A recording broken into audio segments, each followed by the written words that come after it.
The Terran threat emerges. Lieutenant Marcus Swift had seen a lot in his time with the Earth Defense Forces, but the decrypted message flashing on his screen left him frozen in disbelief. The coordinates displayed an unmistakable sign: the savage Terran horde, a race feared across the galaxy for their ruthlessness, was planning a diabolical ambush on Earth. It was a nightmare scenario, one that the entire galaxy had hoped would never happen. The unwritten rule was clear: never challenge humanity. Yet, here it was, staring him in the face. There was no time to lose. Marcus knew that if Earth Command wasn't alerted, millions of lives would be at stake. With a deep breath, he set his ship on a course back to Earth, pushing it to its absolute limits. The engines roared as the stars blurred into streaks of light outside the cockpit. The fate of humanity rested in his hands, and failure was not an option. A desperate plan. As Marcus neared Earth, the gravity of the situation weighed heavily on him. General Holden, the commanding officer of Earth's defenses, stood still in the command room, his eyes glued to the holotable. The tension in the room was palpable. Whispers and shuffling boots only added to the unease. Marcus, still covered in dust from the drills, stepped forward, his voice cutting through the tension. "Sir, normal tactics won't win this," Marcus stated bluntly. The general met his gaze, eyes heavy with exhaustion but sharp with determination. "Explain," Holden replied, his voice steady. Marcus laid out a desperate plan. The planet itself would become their weapon. The idea was audacious, even reckless, but it was their best shot. Holden nodded, giving the order. "Make it happen, Lieutenant, and make it fast." Nature's fury. Out in the wilds, Marcus led a team of volunteers. They hacked at the dense vegetation, clearing paths for the massive razorbacks, huge, crystalline beasts native to the planet. Their plan was to herd these beasts towards the landing zones where the Terran forces would touch down. A tech sergeant tapped away on her tablet, drones buzzing around like insects, updating their systems to guide the razorbacks. The ground rumbled as the herd charged, their glittering bodies cutting through the forest like a tidal wave. The first wave of Terran scouts never saw it coming. They were crushed underfoot as the beasts tore through the trees. Dust filled the air, and the forest echoed with the screams of the dying. The last stand. Night fell, but the preparations continued. Acid spitters, deadly creatures capable of melting through armor, were carefully placed in hidden containers around the battlefield. Marcus and his team worked tirelessly, modifying mining robots to target the Terran invaders. In the militia camp, miners and soldiers alike stood ready, their faces hard and determined. "Use your knowledge of this planet," Marcus urged the miners. "Together, we're unbreakable." As dawn broke, the peaceful colony had been transformed into a fortress. Every person knew what was at stake, and there was a shared understanding. This was their home, and they would defend it to the last breath. The battle begins. The sky cracked open as the Terran fleet warped in over Gaia Prime. The plan was working, at least for now. An ancient shield flickered to life around the planet, absorbing the first barrage of plasma bolts from the enemy's ships. But Marcus knew it was only a matter of time before the shield would falter. "Lieutenant, see those dropped ships?" General Holden's voice came through the earpiece. "Yes, sir," Marcus replied, already moving to intercept them. He activated the drones, and the forest erupted in chaos. The razorbacks, guided by the drones, charged once more, crushing the first wave of invaders. But the Terran adapted quickly, their shields absorbing the initial attack before cutting down the beasts with bright beams of energy. The cliffs of Gaia. The battle raged on. Marcus directed his forces to fall back to the Echo Line, a series of cliffs and canyons where they could make their stand. As he slid down a rocky bank, a miner pointed to a hidden tunnel. "We make our stand here," the miner said, his voice steady despite the chaos. The Terran pressed forward, relentless in their assault, but the humans had dug in deep. Every shot, every trap, was executed with precision. They couldn't win, not in the conventional sense, but they could make the Tauren pay dearly for every inch of ground. Above, General Holden continued to shield them from the worst of the bombardment, buying them precious time. Marcus felt pride swell within him. Against impossible odds, they were holding the line. A glimmer of hope. Just as the situation seemed most dire, a crackling message came through Marcus's radio. "Lieutenant, it's Harren. Get to the caves, we found something." Old Harren was a prospector, a legend among the settlers for his tales of hidden treasures from the last war. Marcus hesitated for a moment, then decided to take the gamble.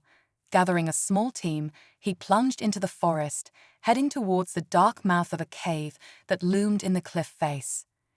Inside, the air was thick with the stench of burnt plants, the remnants of the battle above. Harren led them deeper, the path narrowing until they reached a vast cavern. What they found there would change the course of the battle, and perhaps the fate of humanity. The forgotten arsenal. As Marcus and his team ventured deeper into the cavern, the walls seemed to close in around them, the air thick with anticipation. Old Harren, leading the way with a shaky hand but determined steps, suddenly stopped. His voice echoed in the cold, dark space. "Here we are," Harren whispered, pointing ahead. The team's flashlights swept across the cavern, revealing something extraordinary.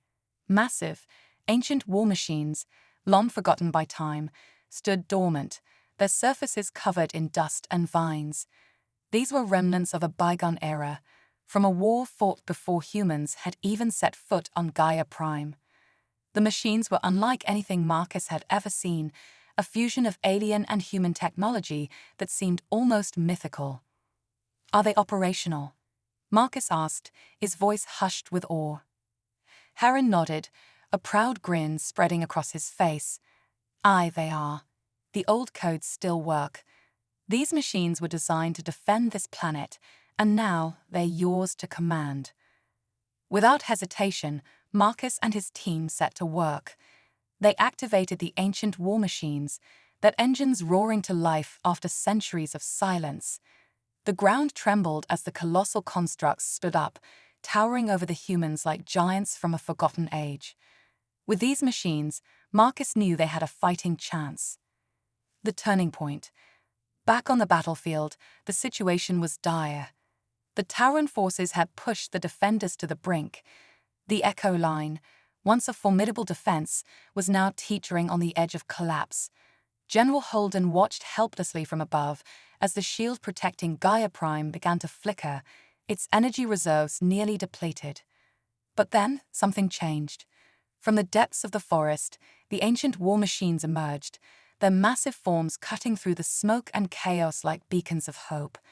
The Tauren invaders hesitated, their senses struggling to identify the new threat. Marcus, now in command of the forgotten arsenal, wasted no time. "All units engage the enemy," Marcus's voice rang out over the comms. The ancient war machines moved with surprising speed for their size, their weaponry far more advanced than anything the Tauren had anticipated. Energy beams sliced through the enemy ranks, while massive cannons obliterated their landing zones. The Tauren, once confident in their victory, found themselves on the defensive. The tide of battle had turned. Humanity's resolve. As the war machines wreaked havoc on the Tauren forces, Marcus and his team continued to push forward. They knew that this was their moment, the point at which the fate of Gaia Prime, and perhaps all of humanity, would be decided. But the Tauren were not so easily defeated. They regrouped, launching a ferocious counterattack that tested the limits of the defenders' resolve. General Holden, seeing the shift in momentum, directed the remaining defense platforms to focus fire on the Tauren's command ship. The once gleaming black holes of the enemy fleet were now marred with battle scars, their shields faltering under the relentless assault. On the ground, Marcus led the charge. The ancient war machines, though powerful, needed guidance. He coordinated with the tech sergeant, drones, and the militia, directing their attacks with precision. The once peaceful colony had become a war zone, but the humans fought with the desperation of those who had everything to lose.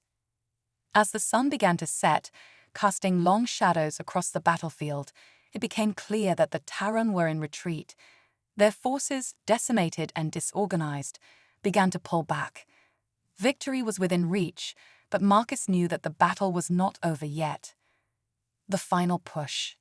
In the twilight of the battle, the Terran launched one last desperate assault. Their command ship, heavily damaged, descended toward Gaia Prime, intent on crashing into the planet's surface in a final act of defiance. Marcus, aboard one of the ancient war machines, saw the looming threat and realized what was at stake. All units, focus fire on that ship, Marcus ordered, his voice cutting through the chaos. The war machines and defense platforms unleashed a barrage of firepower, but the Terran ship continued its deadly descent. It was a race against time. The ground shook as the ship drew closer, its engines blazing as it prepared for impact. But Marcus wasn't done yet. He directed his war machine toward the ship, charging forward with a reckless determination. As he approached, he triggered the machine's self-destruct sequence, intending to use its powerful core as a last-ditch weapon. With a final push, the war machine launched itself at the command ship, slamming into it with the force of a comet. The explosion was blinding, a brilliant flash that lit up the sky. The Terran ship was torn apart, its debris scattered across the atmosphere. Marcus's war machine and the lieutenant himself were lost in the blast. The aftermath. In the aftermath of the explosion, the battlefield fell silent. The Terran had been defeated, their forces scattered and broken. Gaia Prime, though scarred, still stood. The defenders, exhausted but triumphant, began to survey the damage. General Holden, his face lined with exhaustion, looked out over the landscape. "Marcus," he whispered, a pang of grief tightening in his chest. But as the smoke cleared, a figure emerged from the wreckage. It was Marcus, battered but alive, having somehow survived the blast. Cheers erupted from the remaining troops as he limped forward, supported by a pair of soldiers. "Lieutenant," General Holden said, his voice filled with relief and pride, "you did it." Marcus, his face smeared with dirt and blood, managed a tired smile. "We did it, sir." The victory had come at a great cost, but humanity had prevailed. The lesson the galaxy had learned long ago was reaffirmed: never challenge humanity. Not because of their technology or their numbers, but because of their unyielding spirit, their refusal to give in, and their ability to find hope even in the darkest of times. A new dawn. As the sun rose over Gaia Prime, the defenders began the long process of rebuilding. The war had left its mark, but it had also strengthened their resolve. The ancient war machines were carefully decommissioned, their secrets once again hidden away for future generations to discover. The Terran threat had been neutralized, but the galaxy would remember this day. General Holden, standing beside Marcus on a ridge overlooking the colony, spoke quietly. "The galaxy won't forget this, Marcus. They'll think twice before challenging humanity again." Marcus nodded, his gaze fixed on the horizon. "And if they do, we'll be ready." The battle was over, but the story of humanity's triumph would echo through the stars for generations to come. The galaxy had learned a valuable lesson: never underestimate the power of human determination.